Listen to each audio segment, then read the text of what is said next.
Hello mga kabahag! Kamusta po kayo dyan? Sana lahat kayo ay okay. Today ay magluluto po tayo ng beef salpikaw, pero ito yung version ko. O siya, simplihan lang po natin. Yung mas madaling version ko. Normally kasi kapag gumawa tayo ng beef salpikaw, chunk or cubes ang ating pagkakakat dito. Naghiwa lamang ako dito ng mushroom para gagawin nating pang-garnish mamaya. At sa puntong ito, medyo natatawa ako kasi every time na ilalighten ko yung ating high pressure na kalan, palagi po kasing galit yan at nag-aalburuto. So kapag hindi ka nasanay sa kanyang karakter, nakakagulat po talaga. So eto, at naglagay lamang ako ng oil. Isosotay ko muna itong ating nahiwa na mushroom. Ito po kasi yung ipang-garnish natin mamaya kapag malapit ng maluto itong ating beef salpikaw. By the way, sukiyaki cut po ang gagamitin natin na beef dito sapagkat kapag ka nahiwa ng sukiyaki, ito po ay mas madaling lutuin at mas madaling lumambot. Unlike kung imamano-mano natin, what I mean is kung hihiwain natin manually yung ating mga kamay, medyo matagal lalo na kung ang gagamitin po natin na beef ay yung mga local beef.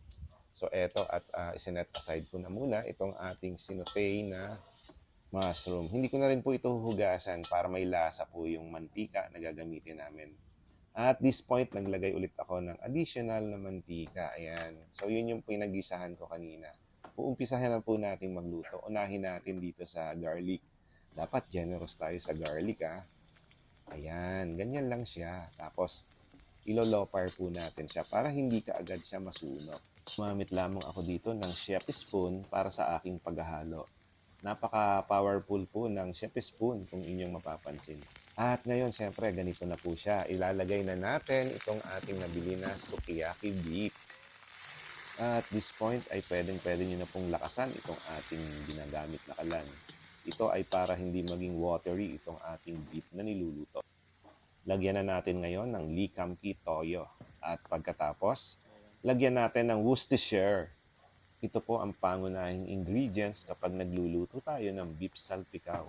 Maliban sa garlic, isa din siya sa mga star of the show para sa dish na ito.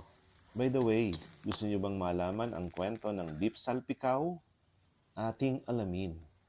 Ang salpikaw ay nanggaling sa salitang Espanyol na salpicar, na ang ibig sabihin nito ay to sprinkle. And normally, ang ginagamit nila ditong meat ay rib eye or sirloin. At iginigisa nila ito sa butter na maraming bawang. At dahil nga mahal ang mga imported meat katulad ng rib eye at sirloin dito sa Pilipinas, sinubukan kong gumamit ng sukiyaki cut. Ito ay ang mga local beef na nire-raise natin dito sa Pilipinas.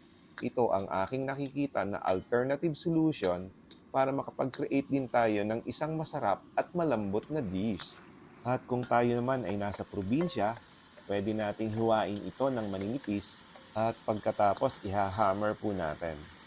Yung ibang nakikita ko sa mga lokal, pinupukpok nila ng likod ng kutsilyo. Pero may nabibili po tayong hammer para sa meat.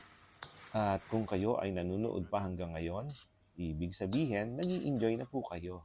At ibig sabihin, natututo na rin po kayong magluto, little by little. Kaya comment naman dyan para alam ko kung saan nakarating itong ating beef salpikaw. O siya, back to business na po tayo. I-plating na po natin ito. At syempre, ito yung pinaka-paborito ko. Ito ay ang pagpi-plating ng ating mga niluto na pagkain. Napaka-challenging po kasi talaga ng part na ito. At dito mo siya pwedeng palabasin na sobrang nakakatakam.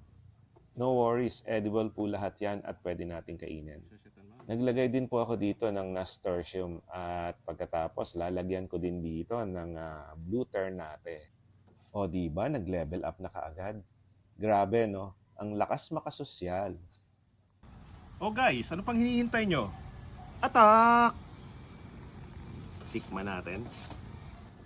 Ang beef salpikaw. Normally cube po ito eh. So, this time ginawa natin siyang slice, parang sukiyaki slice. Para kung gumagamit tayo ng hindi imported na beef, mas madali siyang lumambot. Hindi kayo mahihirapan. Ganun lang kasimple. First bite. Grabe. Ang sarap talaga ng beef salpikaw. So paano guys? Thank you for watching. See you on my next video.